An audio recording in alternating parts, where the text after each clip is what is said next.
Bonjour, mon nom est Martin Montreuil de la Société des Jeux et aujourd'hui on vous présente le jeu Light Hunters Battalion of Darkness.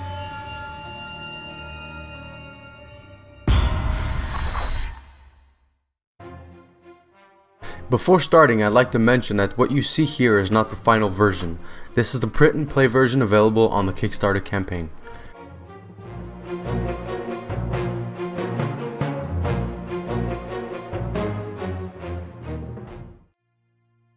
You will find in the box a series of 8 heroes. Only 6 are provided with the print and play version. The 2 spellcasters will be in the retail box. The 2 additional heroes include a necromancer and a magician. The necromancer will come with a skeleton card that can be activated during the game. You will also find a series of 70 Spirit of the Light cards broken down into 5 categories, identified with the symbols on the top of the card matching the different available actions on the hero card. There is a total of 40 health tokens marked 5, 3, and 1. Included, of course, is the rulebook, which is simple to learn and very detailed.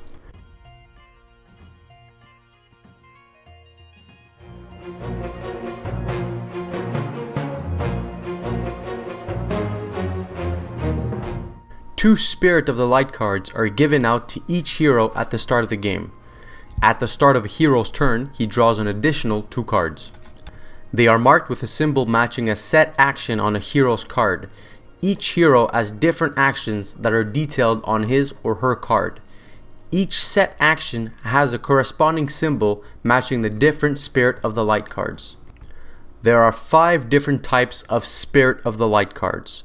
The first card, represented by a fox, symbolizes the dawn. The Dawn card is recognized by its speed and craftiness shaping the hero's destiny. There are a total of 24 Dawn cards. Next comes the Shimmer card, represented by a dragonfly.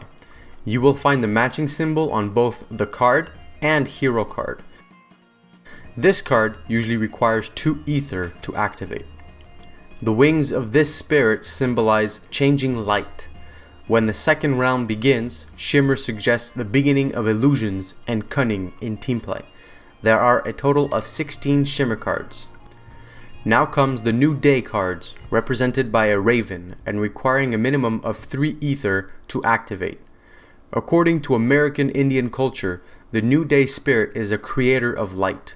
This spirit can act in a group to eliminate an imposing predator, and it symbolizes unity in the face of enemy danger. There are 14 New Day cards. The New Day card's ether cost will vary depending on the chosen hero. Ludano requires 2 ether for his double-edged sword, and Lucretia's Mist requires 3 ether. Next comes the Beam card, represented by a rooster, the ultimate symbol of daytime. The Beam spirit is hot-headed and combative. It's sure to shake things up a bit. There are 12 Beam cards compared to 24 Dawn cards. As you can see, the more the actions are dangerous, the fewer cards will come out. Finally comes the Illumination card, represented by a swan. Majestic and rare, the Illumination Spirit represents pure, immortal light. It's hard to oppose such an absolute spirit, which often plays a decisive role in a game. There are only 4 Illumination cards. This is the last spirit of the hero's card, and thus the most expensive, requiring 5 ether.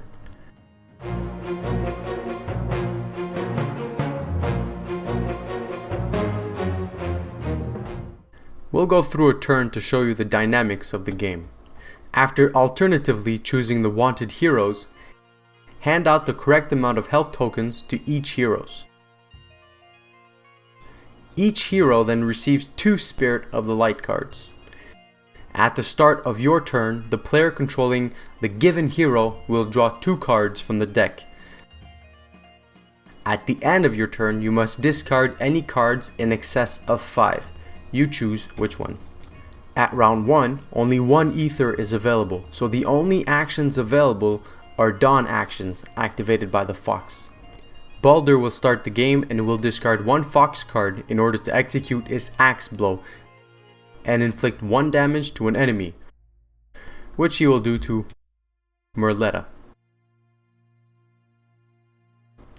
Team 1 is now done. Now the turn goes to Team 2, which will do 2 consecutive turns. Jam Said will draw 2 cards from the deck and choose which one to play. He has 2 Dawn cards,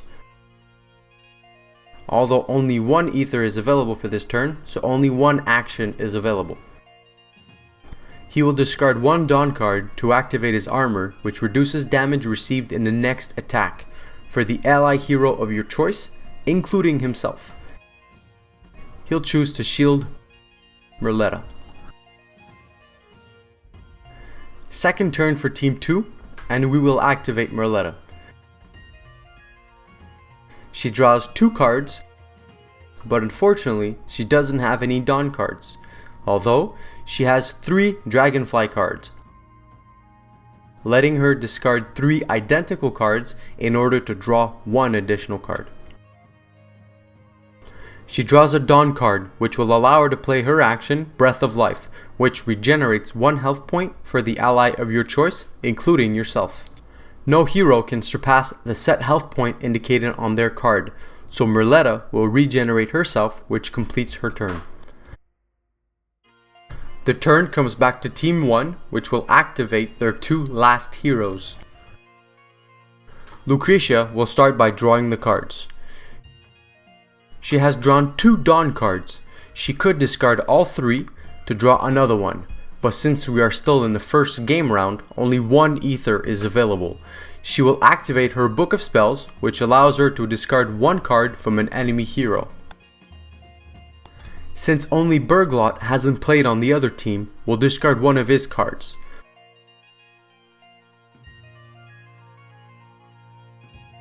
Team 1 activates then their last hero, Ludano. Drawing his 2 cards reveals one of the 4 Illumination cards that unfortunately cannot be played for another 4 rounds as there are not enough ether. Every new round, 1 ether is added to the pool, allowing us to use other actions or to combine several actions for brutal combinations. Ludano will discard 1 Fox card to activate a Sword Strike attack, dealing 1 damage to an enemy hero. He cannot attack Merletta due to her shield, so will attack Berglot.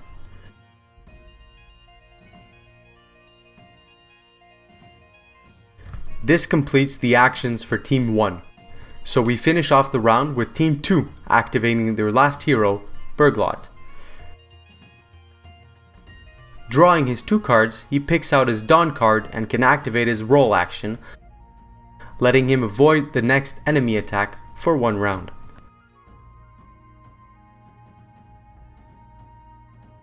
All heroes have been activated, so the first round is complete. We add an extra ether token letting us activate Dawn actions and or Shimmer actions given that we have the appropriate cards.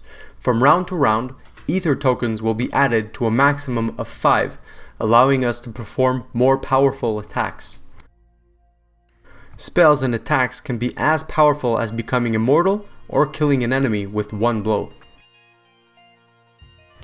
This sums up the game dynamics. As you will see, games are played very quickly, ranging from 15 to 30 minutes, and offer a great range of possibilities. The order in which the heroes are played, as well as the order in which they are placed, will greatly affect the game strategy. There are 6 heroes available in the print and play version, plus an additional 2 in the retail game. The latest stretch goal, Rise of the East, unlocked an additional 4 heroes. For the purpose of this video, 2 sets of heroes were printed, but in the standard game, your hero will be facing you with its available actions listed on the back of its card.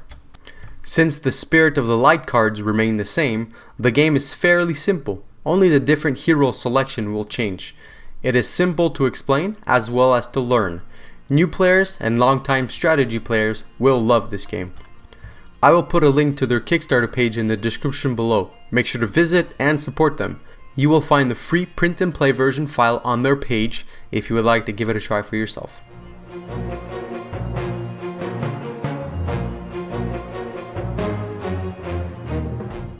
Illustrer les différents jeux d'ombre que nous pouvons retrouver sur les magnifiques illustrations de l'artiste Manon Potier. Des illustrations réalisées à l'angle de Chine qui collent parfaitement bien avec l'univers héroïque fantasy dans lequel l'action se déroule. Le game designer Sergio Matsumoto nous présente un jeu de cartes en équipe de 2 à 8 joueurs pour des parties de 15 à 30 minutes, donc avec une simplicité de mécanique qui font en sorte que le jeu est accessible à tous. Donc, il est possible d'avoir des parties avec des joueurs expérimentés comme des joueurs novices qui compétitionnent ensemble et dont la progression du jeu fait en sorte que les chances sont égales pour tous. Donc, nous avons particulièrement aimé cet aspect du jeu et c'est un jeu que nous vous recommandons sans l'ombre d'un doute.